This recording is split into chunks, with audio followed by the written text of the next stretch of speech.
Hi, this is Anna, and this is Check It at the Round Table, where we discuss movies, books, music, and stuff.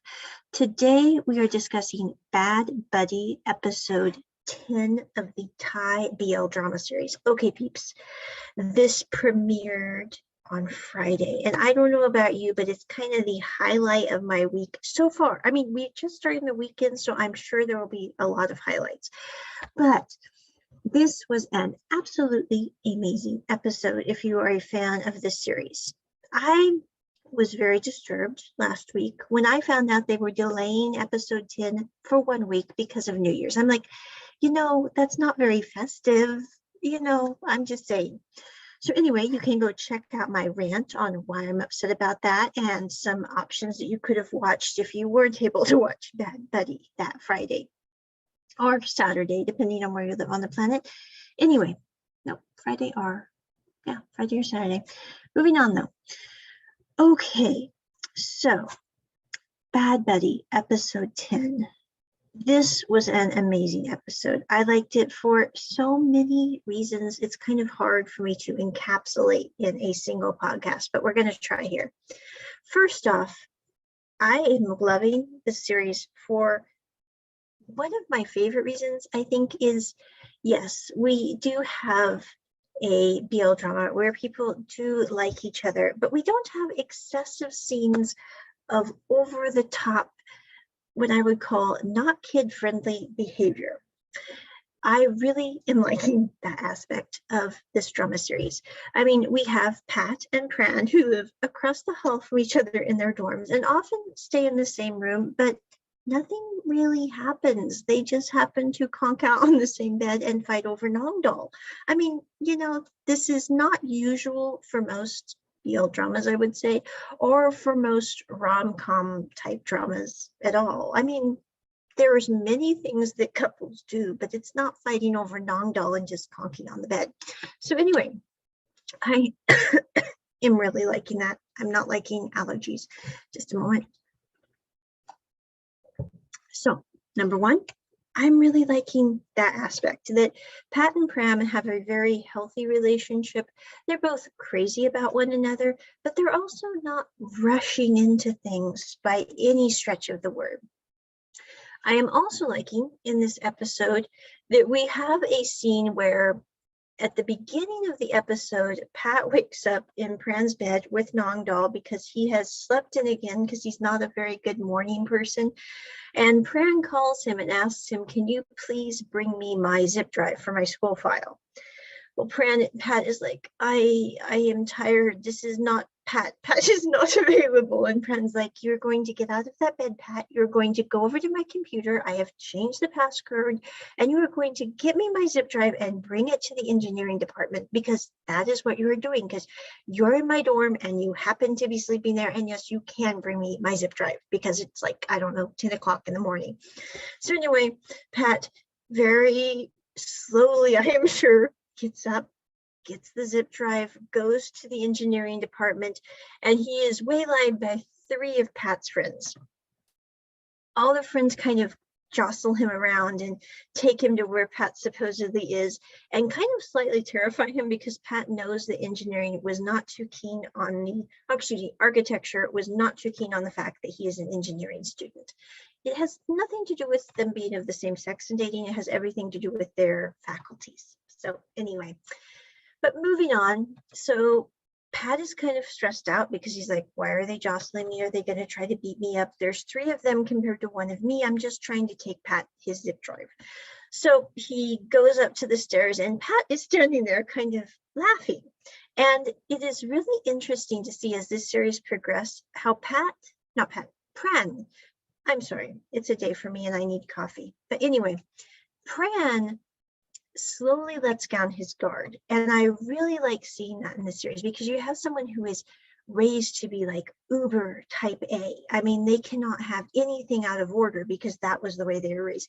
And you see them kind of gradually calm down about things. I think this episode shows Pran gradually allowing himself to be vulnerable in very unexpected ways. And it's quite interesting to see. I think the last scene is probably the most it's a very sad scene, but it was one of my favorite scenes of this whole series, even though it's a heartbreaking scene, because you finally get to see Pran completely trust someone enough to let his guard down.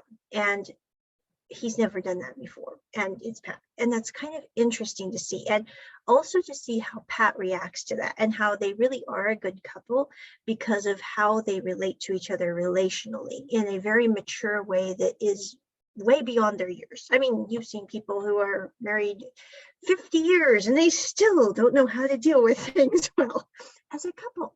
So I'm just saying these two kids are really interesting there. But anyway, Pran is standing there on the top of the steps and his friends are saying, so you say you like this guy, then tell him you like him in front of everyone here.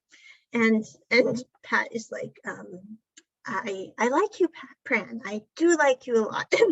And Pran's like, excuse me, you're saying this so quietly, and you supposedly are so brave and bold, and yet you can't tell me in front of my friends and my faculty that you like me, Pat. This is weird for your size.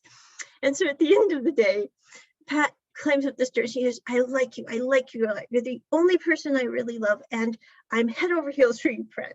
And Pran says, now that's better. And and Pat's like, this is more like an engagement party thing that we do in Thailand. This is not like I'm handing you your zip drive, you crazy person who has to have the chopsticks the same length, who will always lift the seats in the toilet, and who has to have everything in a straight line because you can't handle disorganization. And you obviously care about me too, or you wouldn't have changed your password from Pran is so cool, Pran's so cool to Pran in love.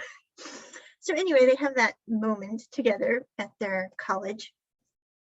Simultaneously, we have the story, the ongoing saga, as it were, of Ink and Pa. Pa is Pat's younger sister. Ink is Pat and Pran's schoolmate from high school. She is in the arts department because she's into photography and media. So that's what her major is in. And Pa is confused because in the previous episode, Pa was asked by Ink as she was leaving the dorm with her after having dinner with Pat and Pran, and Ink and Pa together. Ink asked her if she was considering seeing anyone, and Pa said, no, I'm not seeing anyone. My inbox for that isn't really full. The only stipulations I have is, I have to be comfortable around them and they have to be taller than me. I'm like, that's kind of an interesting thing, I don't know. But height is important to some people. It's like, I want to be with someone taller. I'm like, I guess you'll always have someone to look up to, but that's kind of a weird, thing. But anyway, so that's Pa's stipulations. And Ink says, well, you're comfortable around me and I am taller than you, Pa. And Ink and Pa kind of stand there for a moment, and Pa doesn't know what to do with this information because she's like, I never really thought about that way. I was, that's kind of out of left field. That's not your normal soup and pie question, as they say in Finding Forrester. So Pa's a little taken aback. Ink says, I'm just kidding, Pa. It's okay. I was trying to make a joke. Just stay calm. I'm going to go do my projects over here because I have to be somewhere, And so she leaves Pa by herself. And in this episode, Pa is trying to determine what she thinks about this whole thing. So she's talking with her brother, who is trying to figure out why Pat and Pran are trying to figure out why their parents hate each other. Because they went to the hospital to get a checkup.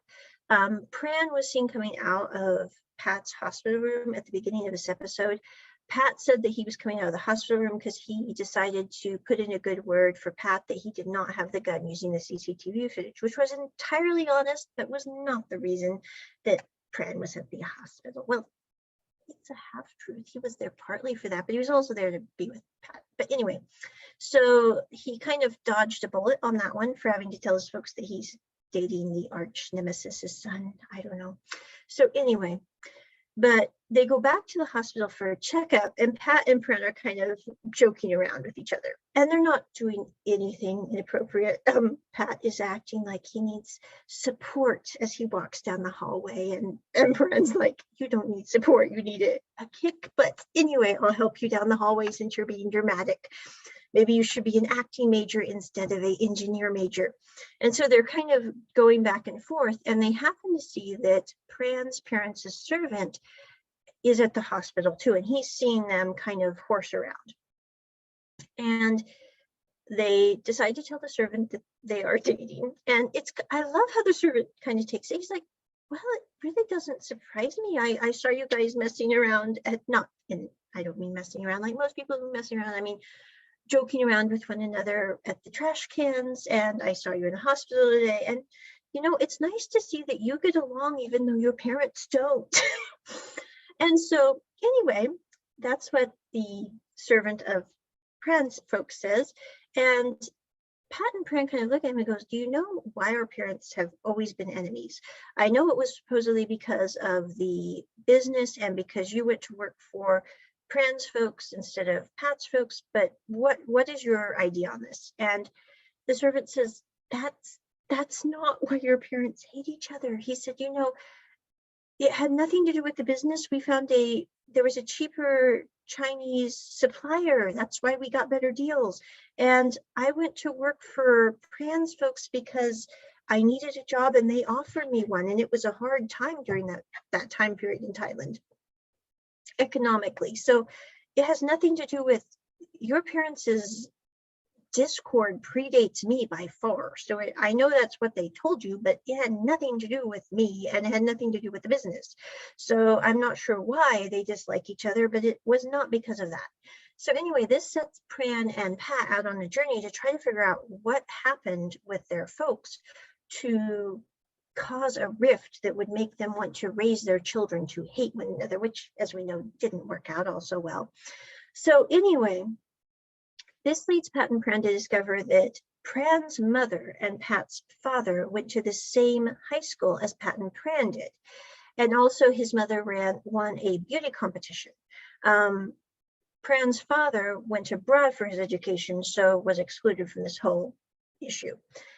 But anyway, this leads Pat and Pran to go to their old school together to kind of figure out what's happening. At the same time, Pat's sister, Pa, is asking Pat, how do I know if someone likes me? Because she's like, I don't know if Ink likes me like in a romantic way, or if she likes me because, she's 2 years older. She's been friends with my brother. She's friends with my brother's boyfriend.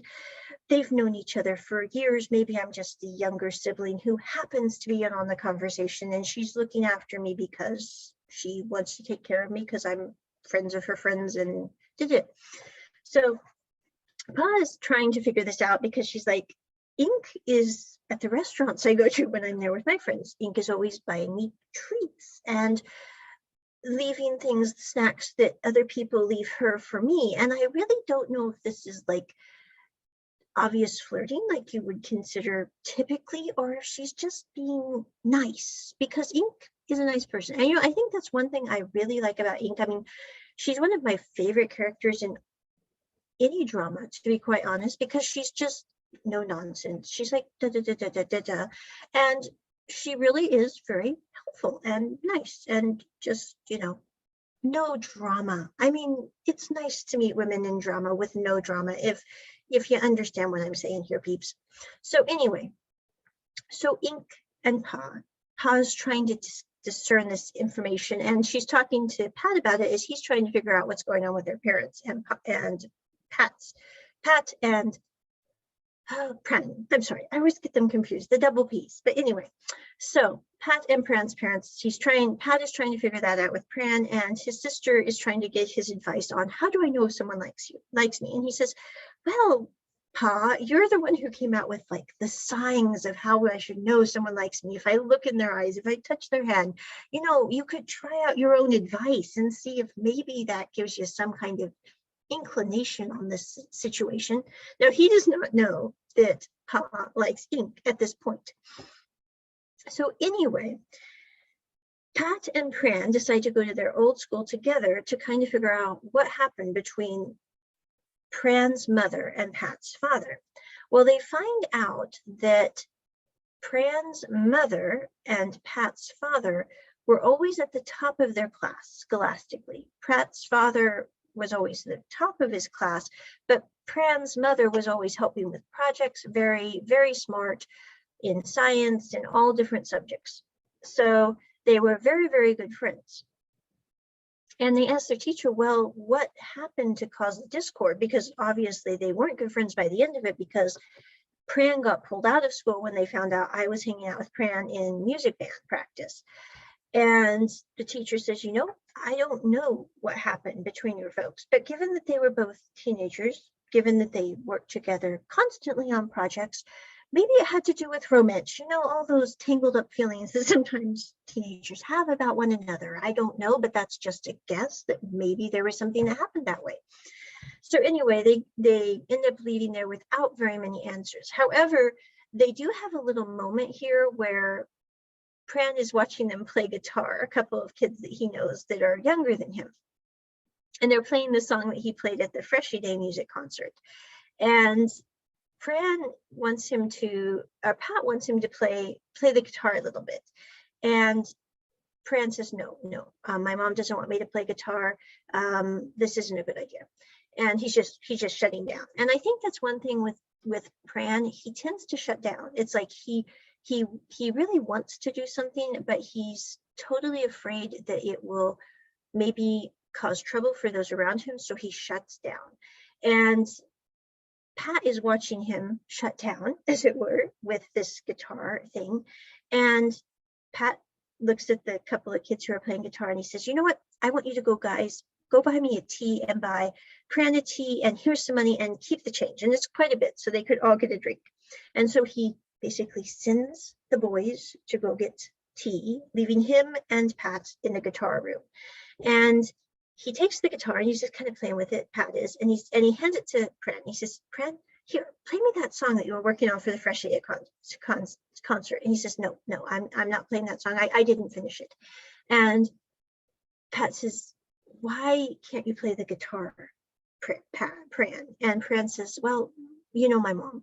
And Pat looks at him, he goes, Pran, if we're doing things based on what your mother says, we would never be together, because your mother said for you to avoid me at all costs, and now we've been dating for a while. So you can't really use your mom as an excuse to not play the guitar. So can you please play me the piece of the song that you wrote, and I will tell you something if you play me that song. And so Pran plays him the song, which is basically about what love is like, but we leave out the part about what it is about. That whole part is gone. So I'm guessing they'll come back in a nice round dragon on that here in the next couple of episodes.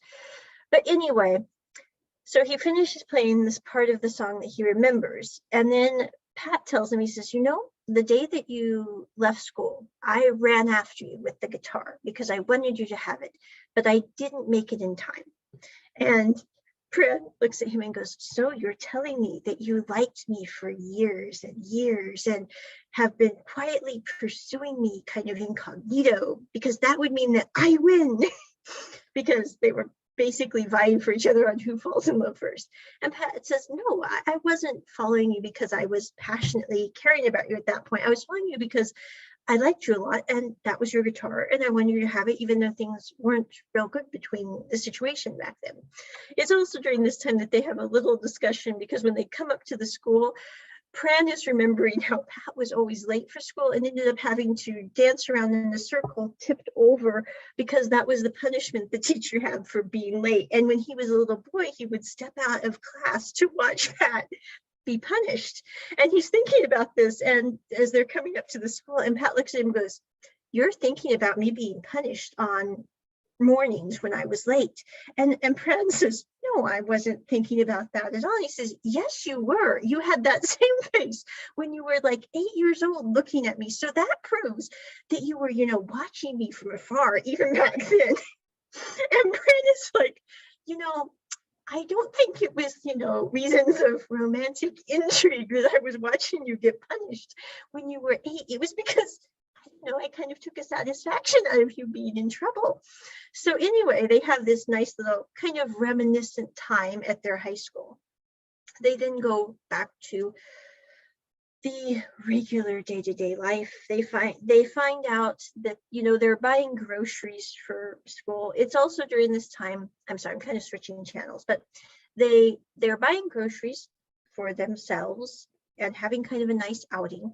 At the same time, about, I think it was the evening before in the storyline, Pa decided to tell Pat. She said, I do like someone, Pat. They're eating noodles together at the wonton stand.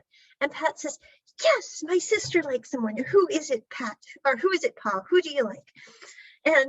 And Pa says, I like a girl. And Pat says, you like a girl? Okay. He said, well, if I can like the arch enemy neighbor boy, then I think you liking a girl would be perfectly fine for our parents. And so he says, so who is it? Who do you like? And she says, here, I'll show you, Pat. And so she hands Pat her phone, and Pat's looking at the phone, eating his wonton soup, and he's like, I'm sorry, Pa, I'm not really getting it. I know you like a girl, but the only person I'm seeing in these pictures is Ink. So who do you like? Because this is just Ink. And Pa says, I like Ink, Pat. And he says, light bulb goes off in his head. And he goes, you like Ink. Well, Ink is a really nice person. That is a great thing that you like Ink. And she says, are you upset? Because I know that you thought you liked her before at one point. He says, no, I'm not upset. He says, I've got Pran and we never dated, so I don't really feel bad that you like Ink at all. So he's like, I just feel kind of weird that, the brother didn't have a chance with Ink, but the sister does. So, you win some, you lose some. And so they basically have this jovial moment between one another about Ink liking, or Pa liking Ink. The next day, Pa and Ink kind of have a little chat. Pa figures out that Ink is her peer mentor, so she thinks that she's been being nice to her because she was supposed to as peer mentor. So she decides to ask Ink if they could meet in the dark room to go have a nice time together in the evening. And when she finds out Ink is her peer mentor, she's like, Ink, you were my peer mentor, so you were just being nice to me because you're my peer mentor. And Ink says, I was your peer mentor. That is absolutely true. Yes, I am your peer mentor. And yes, I do nice things because I'm your peer mentor. But I would like to point out that I had to fight every single person on the faculty to be your peer mentor because I do like you. And Pa's like, I am kind of confused at this point. Also, we have a moment when when Pa does decide that she likes Ink when they're taking pictures and she tries these signs, as it were, where Y tries to flirt with Pa, with Ink there. And that really doesn't go well. And Pran is watching Ink and Pa and Y attempting his, I don't know what you would call it. I mean, no woman on earth that I know would ever be attracted to Y with the methods that he uses. I mean, our guy for that matter. I'm like, I don't know who Y will ever end up with given his flirting prowess, as it were. I mean, it's like, it can only go up because it starts at 0, if you know what I mean. So anyway, Y attempts to flirt with Pa, gets stared down at by Ink, which I'm like, Ink is a lovely person, but I would not want to be on the wrong side of that woman, especially late at night walking home from school. So I'm just saying I wouldn't mess with her. So anyway, Y kind of quits flirting, and Pran says, why, if you want to date Pa, why are you just, leaving? And Y goes, because Pran, Ink is looking at me kind of the same way that Pat looked at me before I knew you two were dating, and I am not risking being hurt because I like Pa. I guess I will just die of a broken heart. So anyway, they have this little interlude. Pa tells Pat that she likes Ink. Then we have the dark room where Pa basically says, I kind of like you, but I think now that you like me because you're my mentor, and I'm confused. And Pa says, Ink says, I did like you because I'm your mentor, but I thought everyone to be your mentor, and I've liked you since high school because I liked your smile, and I wanted to be the only person with that smile.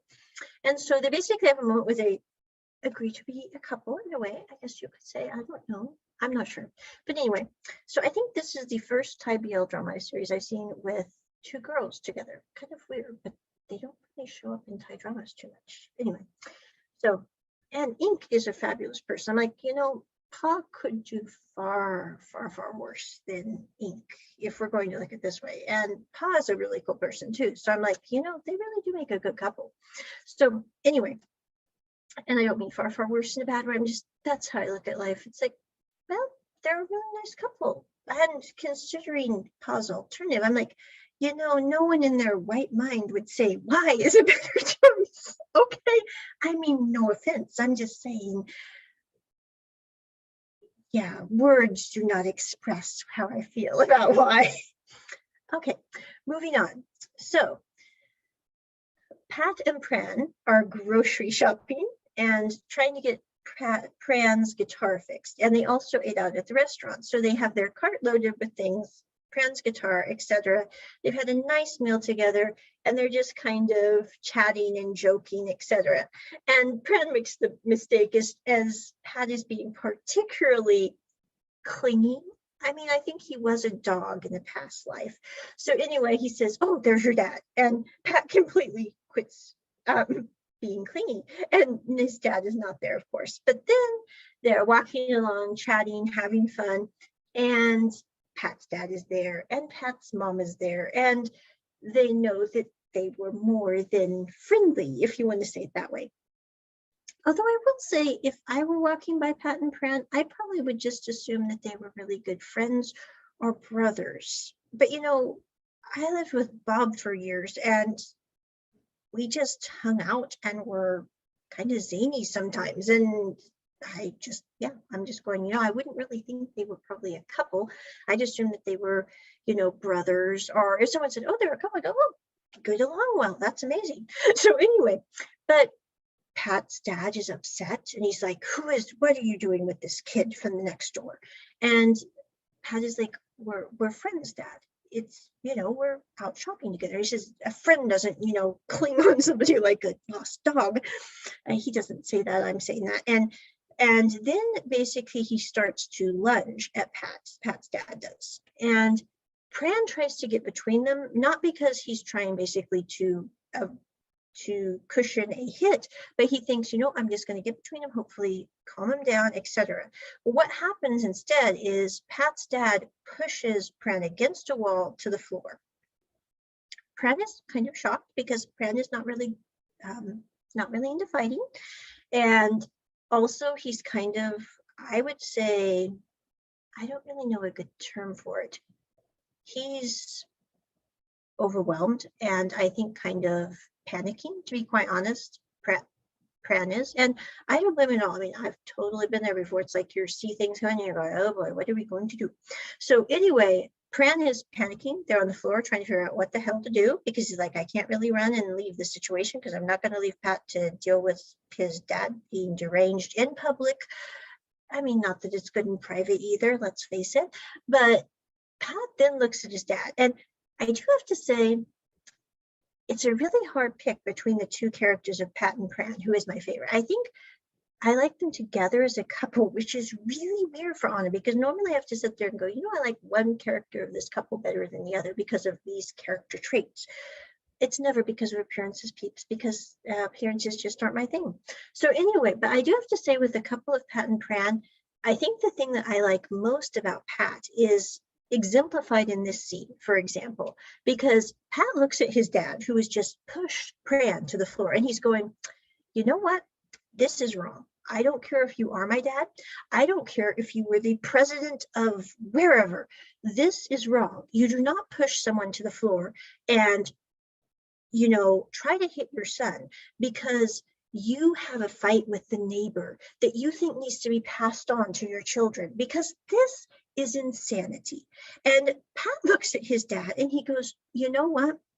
We are friends. We are more than friends. We are dating. And really, that is kind of, I mean, Pat doesn't say this, but you can tell he's looking at his dad. He's going, that is really beside the point. The point is this is not what adult human beings do. And I think, it's a really sad state of affairs when the child has to sit there as a grown adult and tell their parent, you know, this isn't how we behave. I don't know where you think behaving like an adult means pushing another person to the ground simply because you had an argument with their parents years in the past.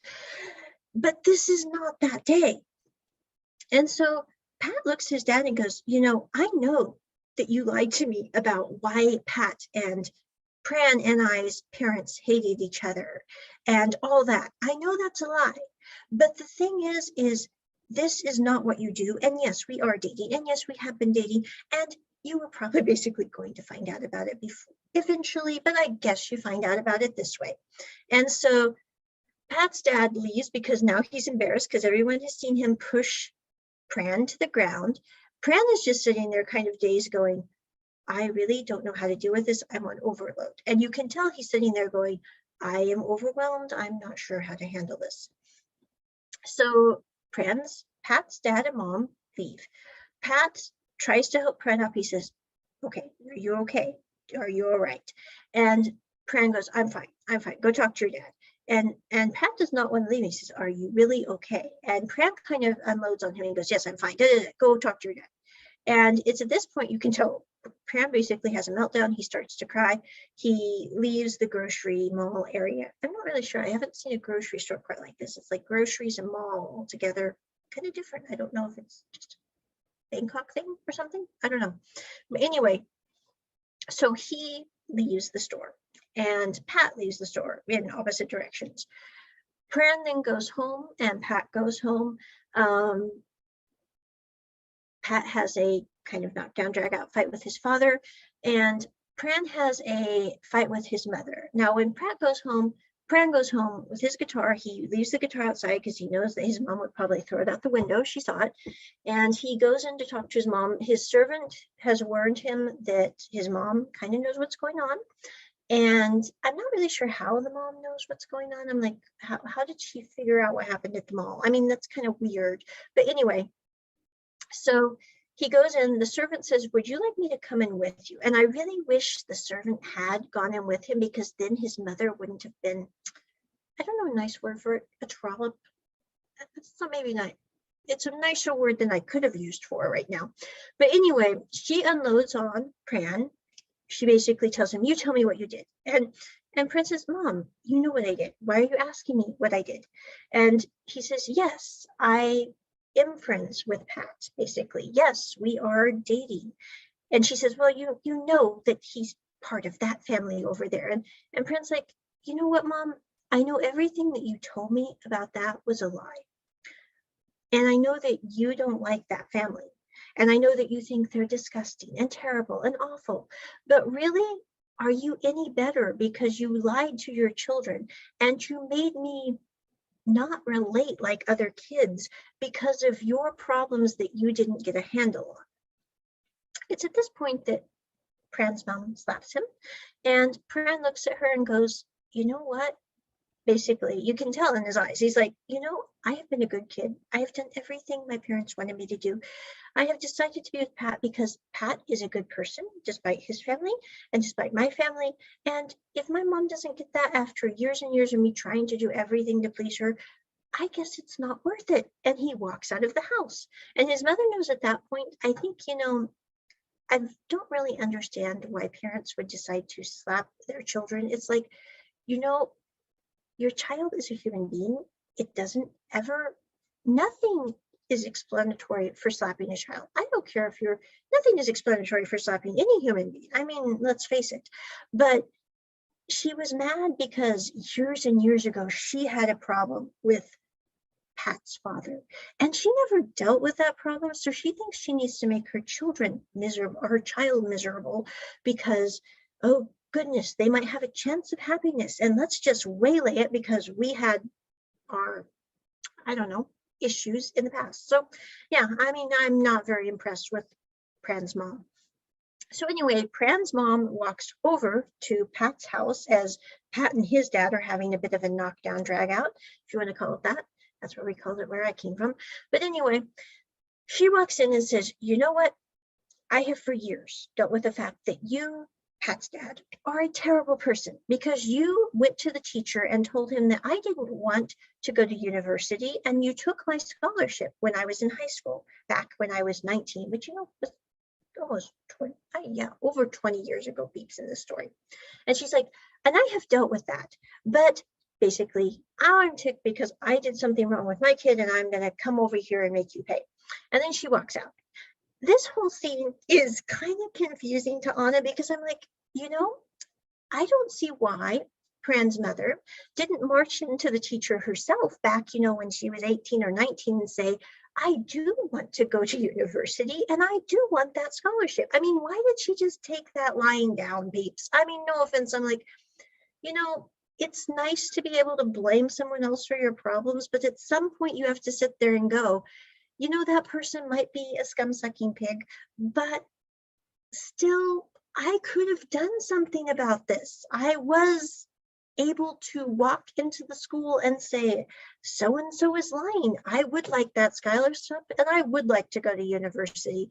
So this whole twist in the story really doesn't work for Anna because I'm going, Pran's mom is just kind of a wuss. I mean, and Pat's dad is a scum-sucking pig. I will be the first to admit that he should never have told the teacher that he was going to university. He won the scholarship because she wasn't wanting to go to university. But still, I'm sitting there going, 2 wrongs don't make a right on this deal. So anyway, Pat finds out that his dad took Pran's mom's scholarship, and he kind of looks at his dad and he's like,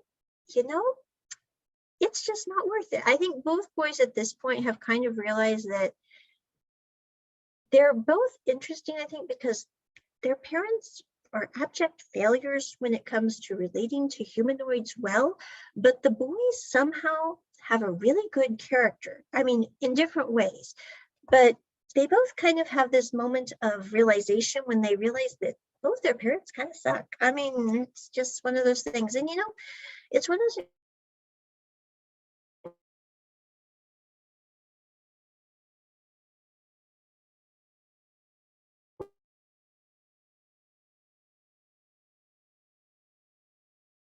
and it goes, da, da, da, da, mom. And you're like, this is the hormones, this is the, that kind of thing. But it doesn't really have any weight. But in this case, I do have to say Pat and Pran have very valid reasons for sitting there going, my parents' behavior absolutely sucks and I want no part in it. So anyway, Pran leaves the house with his mother calling after him going, son, if you only knew how much stress your grandfather put on your father, it really explains all this so well. And Pat is looking at his mom going, if I did what my dad did, you both would hog tie me and punish me to no end because you have raised me to be better than that. So anyway, Pat leaves his house. Pran has walked off. I hope he took his guitar with him. And in the next scene, Pran is up on the rooftop and he really is just absolutely overwhelmed. You can see he's sitting there going, and he's got his phone out like he's probably trying to call Pat. And the day has just gone terrible. I mean, he's had his mom basically slap him, yell at him for things that really were her own fault. I mean, yes, I will be the first to admit it was very wrong of Pat's dad to take the scholarship. But the point is she really gave it away when you think about it. She could have marched in there. She could have defended herself. I mean, to sit here 20 years later after the fact and go, da, da, da, da, I mean, it's really a wuss thing to do. I don't mean it bad. I'm like, grow up, girl. So anyway, I have no truck for Pran's mom or Pat's dad on this deal. They are both so in the wrong. It is mind-blowing. But anyway, Pran is sitting there on the rooftop going, I can probably never go home again. Pat and I are probably not going to be able to be a couple now. What on earth do I do? And he's just kind of, it's like in Overboard, the movie with Goldie Hawn, where she says, bah, bah, bah, bah, bah, bah, bah, bah. So anyway, he's having his bah, bah, bah, bah, bah moment, and I can't blame him one bit for it. When Pat comes up to the rooftop, and he just basically, he looks at Pran, and he goes, it's okay. He doesn't really say anything, and Pran just completely loses it with Pat in this scene. I mean, he's bawling, he's crying, he's just absolutely beside himself. And I do have to say, this is one of my I think it's my top 2 scenes in this entire show. I mean, it's really hard for me to pick because there are about probably 5 scenes in this show so far that I really, really like. But I think this is one of the top 2. And the main reason is because Pat just sits there and lets Pran bawl his eyes out. He doesn't say anything. He just kind of sits there. He pats him a little bit. He's like, it's going to be okay. And you can tell as he's doing that, you can see Pran is completely losing it. Pat is sitting on the other side, not bawling his eyes out, but he's got a couple of tears streaming down his face. And you can tell he's like, I don't know what we're going to do to fix this, but we are not going to live in this situation. And I really like that part of Pat because it's like, you can tell that he has counted to 10, as they say in Brother Art there. He's like, you know, our parents might be travesties. They might have done terrible things, but they have no right to make Pat bawl his eyes out like this or make me and him miserable. So Pat kind of looks at Pran after he kind of calms down. He says, and Pran says, I just can't do this anymore right now. It's too much. And Pat looks at him and goes, you know what? We're just going to get away for a little bit. We're not running away basically, but we're going to kind of go on a little trip and let this blow over just a wee bit before we come and live our lives in the real world again. And that's where this episode ends. Again, that is one of my favorite scenes. I mean, yes, it's heartbreaking to see Pran absolutely lose it. Because, I mean, if you lived long enough, we all have our moments where it's like, you know, we might be stalwart to the end, but there are moments when it's like, you do lose it. But the thing that I think I liked best about this whole episode was Pran really didn't have anyone that he could trust to lose it with. And now he does. And Pat is sitting there also, and he has someone who he's like, you know, the world has fallen apart, but we are still a couple. Interesting. And I mean, no offense, but I think that's one thing that has been unique about Bad Buddy is at the times and places where the characters usually have a breakup or a momentary pause in their relationship, if you will. In Bad Buddy, it's actually where the characters become stronger together, which I think is what kind of sets it apart. And I mean, I would like this drama whether it was a BL or not. And honestly, that's how I feel about all BL dramas. I really am kind of sick and tired that we have to genre out everything into little cubicles. Like we have rom-coms here, we have BLs here, we have, I don't know what kind of dramas. There are so many genres, so little time. But the thing that I really liked about Bad Buddy so far is every time that there is a conflict, every time that there is a battle that could happen, they both surmount it surprisingly well, even though they are totally ill-equipped by their upbringing to do so. I mean, both these kids grew up in terrible conflict, being told lies by both sets of parents. Both of them have a great desire to try to please these parents who you find out, you know, they could work until they're dead and probably still not make them happy. And at the end of the day, they're sitting there going, you know what? It's not really worth it. And I think what sets this apart, it reminds me kind of, the more that I watch this show, the more that I think, and I have not, again, full caveat here, I have not watched all of Bad Romance, and I think it's called, I don't remember the sequel. I'm sorry, guys. I have not watched all that series because there are many issues I have with that series. I'm not going into details here, but you can all kind of guess what I'm thinking. It's not kiddie friendly, if you get my meaning here. But anyway, but there are parts of it that I like. I mean, Korn and Knock are an interesting couple, but the thing that I think Bad Buddy is it brings the positive attributes of characters that are couples like Korn and Knock. And I'm looking at Pat and Pran and I'm going, you know, really, when I think about it, Pat and Pran are really a more perfected version, if you will, of the Korn and Knock couple archetype. I mean, and I'm not saying it because it's a BL drama. I'm just saying the archetype of kind of friends who become more than friends, but they do it in a much healthier way than Korn and Knock. I mean, no offense. I mean, we can all sit there and go, you know, Korn and Knock, their start was not the healthiest relationship starts. I mean, no offense. But anyway, And I'm saying, you know, by the end of that story, though, they were a really good couple, even though, yeah, there were significant issues with that relationship. But the thing that I like about Bad Buddy is you have couples like Corn and Knock type couples who they're really good friends. They understand the way each other works. They sit there and laugh at their own idiosyncrasies. But at the end of the day, they're sitting there going, I love this person to bits, even though they drive me nuts. And I love that kind of characteristic. I love the honesty, if you will, of that kind of relationship. And I think that's kind of what sets Bad Buddy apart, as well as the fact that because of that kind of relationship dynamic, they also have, every time there's a fissure, a conflict, they deal with it in a very healthy manner. And I think that's one of the reasons this BL series is probably going to go down in history as one of the better ones. I mean, no, don't get me wrong. I like many BL dramas, but I have to say this one really does have a very healthy dynamic. I mean, this is one of the shows that I would sit down and watch with my kids.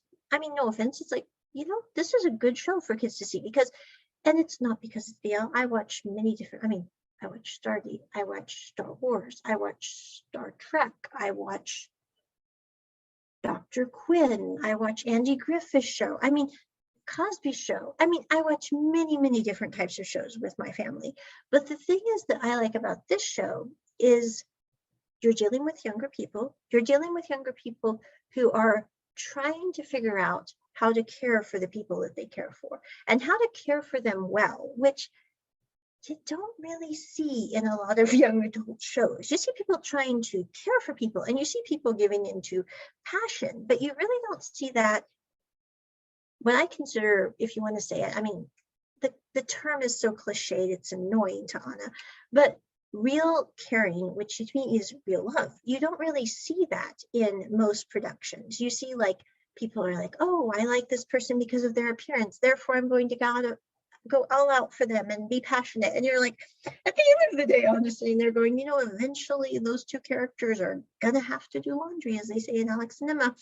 So anyway, but the thing that I really liked about this show so far, and I think that they're probably going to like it through the end of, I mean, I don't see how they could possibly torch it in the last 2 episodes. I just don't think that's going to happen.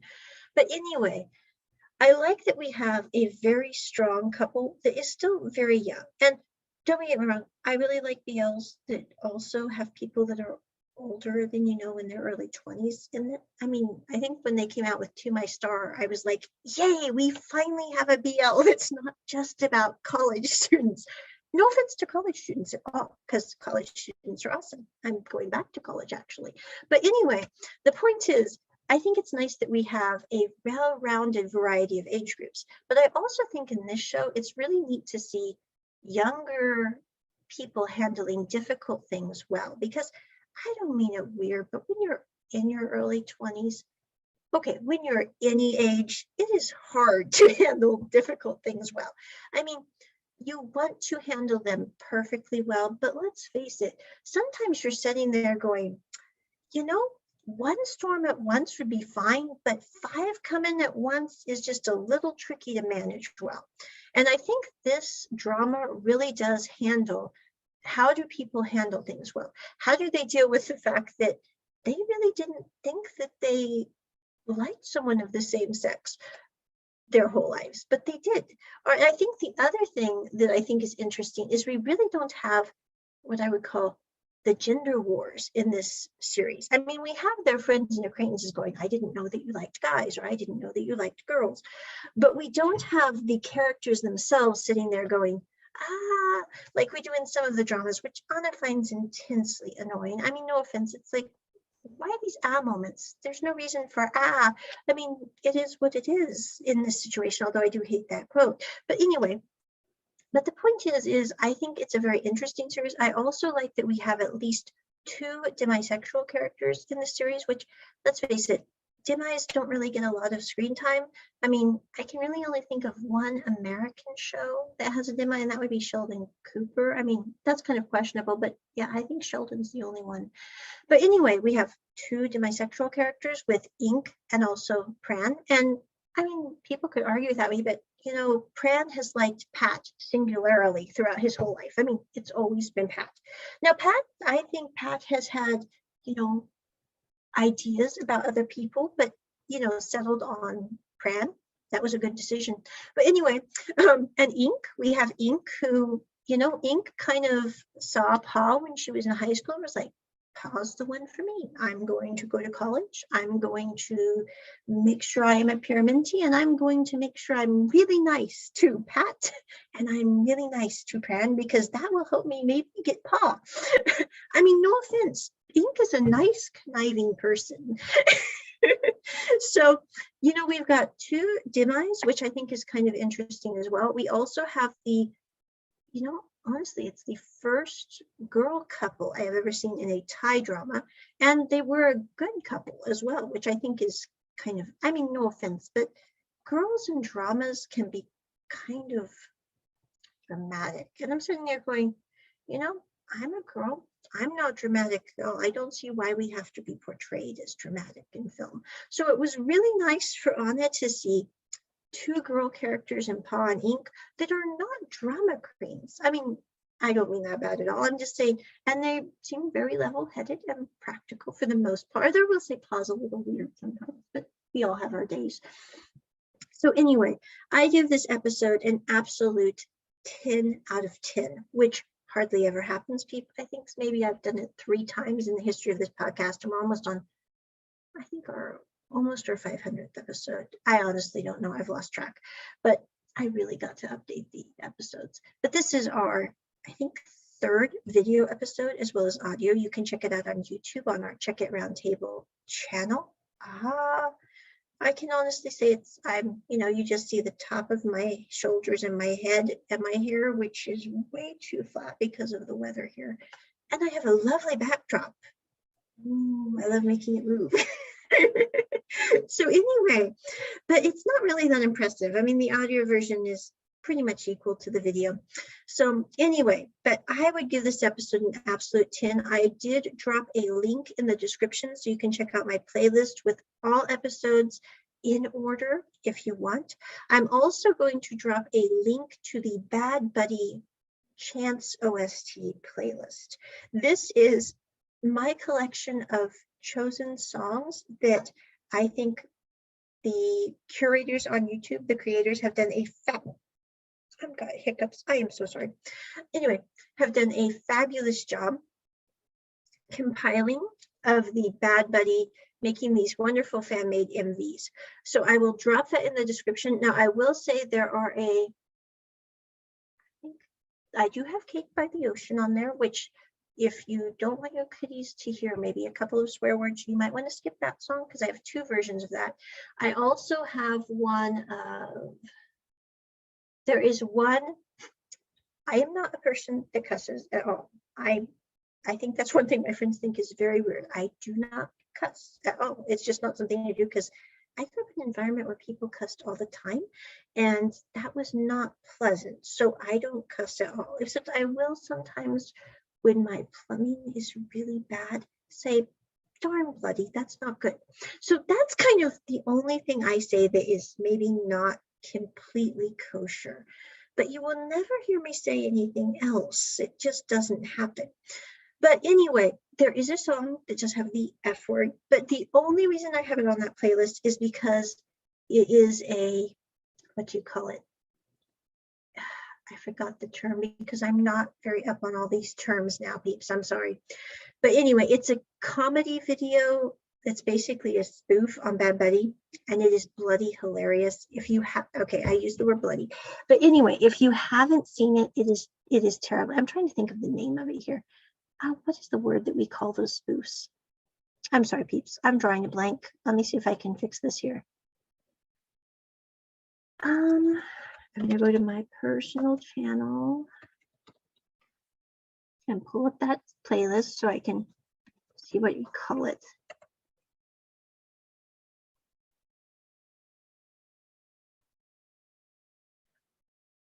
Yes, because I create a playlist of every BL drama that I like, so I can just turn on the playlist and kind of have fun and just listen to it and laugh at the funny scenes.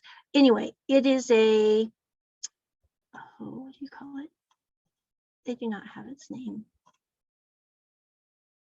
But anyway, it's the WTF fan-made video, which if you do have small children, you might want to skip that. If you might want to listen to it with headphones because it is bloody hilarious, not because of the F word at all. I wish they really hadn't put that in, but whoever arranged that one did a wonderful job on that playlist. Or that MV, because it is terribly funny. The other one is the Dear Future Husband one. I really have to say those two, when I want a good laugh, the Dear Future Husband and the WTF MV and the Sucker by the Jonas Brothers. Those three are absolutely hilarious. I mean, without a doubt, they just always make me laugh. And I don't know why exactly, except to say they're very funny, and whoever edited them did the perfect timing for everything. So anyway, do check those out if you want to. And thanks for listening. Check it at the round table. Bye.